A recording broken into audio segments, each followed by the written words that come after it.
जालन्यामध्ये मनरेगामध्ये 106 कोटी रुपये थकीत झाल्याचा तुम्ही तारांकित प्रश्न मांडला होता. काय एकूणच ते प्रकरण काय सांगा?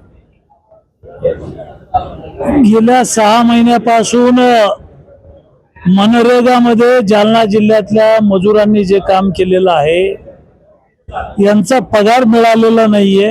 वारंवार जिल्हाधिकाऱ्यांकडे मागणी केलेली आहे, या विभागाच्या आयुक्ताकडे मागणी केलेली आहे.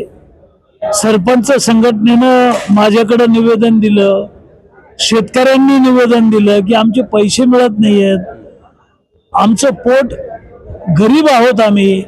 मात्र 106 कोटी रुपये मनरेगाचे जालना जिल्ह्याचे मिळालेले नाहीयेत. त्याच्यातले 50 कोटी माझ्या परतूर विधानसभा मतदारसंघातले आहेत.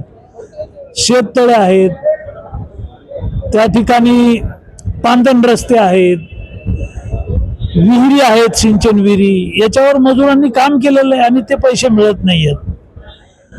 मात्र राज्यातल्या काही जिल्ह्यातल्या जिल्हा अधिकाऱ्यांनी ज्या शिफारशी केल्या होत्या त्यामध्ये पालघरच्या जिल्हा अधिकाऱ्यांनी शिफारस केली होती.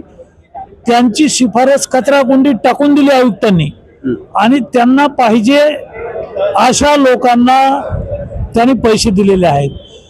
म्हणजे सरपंच आहे किंवा ठेकेदार आहे यांनी जायचं, चिरीमिरी द्यायची, दलाली द्यायची, आयुक्तांनी पैसे घ्यायचे आणि जिल्हा अधिकाऱ्यांच्या शिफारशी नाकारायच्या आणि त्यांना पाहिजे त्या जिल्ह्याला पैसे द्यायची ही पद्धत चालू झालेली आहे. राज्यातल्या 170 कोटी रुपये राज्यातले 170 कोटी रुपये गेल्या 6 महिन्यापासून मजुरांचे पैसे मिळत नाहीत. या संदर्भातला तारांकित प्रश्न होता, त्याच्यावर चर्चा झाली आणि मी पालघरचं उदाहरण दिलं. अनेक जिल्ह्यामध्ये जिल्हा अधिकाऱ्यांच्या शिफारशी नाकारून 5%, 7%, 7%, 5% पैसे घेऊन या ठिकाणी हे मनरेगाचे पैसे दिले जातात. अशा प्रकारची माझी तक्रार होती. विभागीय चौकशीची मागणी केली, मंत्र्यांनी विभागीय चौकशी करू असं सांगितलेलं आहे. खास करून महाराष्ट्रातल्या पैकी तुमच्याच मतदारसंघात जास्त थकीत आहेत, काय कारण असं तुम्हाला वाटतं? राज्यभरातले 170 कोटी थकीत आहेत. जालना जिल्ह्यामध्ये 106 कोटी रुपये थकलेले आहेत.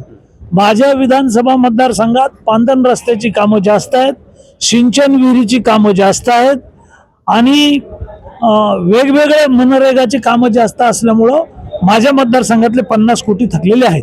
कधीपर्यंत मिळेल असं सांगितलं त्या मंत्र्यांनी? आम्ही तर शासनाला मागणी केलेली आहे की केंद्राचे पैसे जो हिस्सा आहे तो जेव्हा यायचा तेव्हा येईल, पण राज्य सरकारने हे मजुराचे पैसे द्यावे अशा प्रकारची मागणी आहे. कधीपर्यंत देतील असं सांगितलं मंत्र्यांनी? ठोस असं उत्तर गोगावले साहेबांनी दिलेलं नाही, गोलमोल उत्तर दिलेलं आहे. बघू, पाहू, केंद्र सरकारकडे पाठपुरावा करू.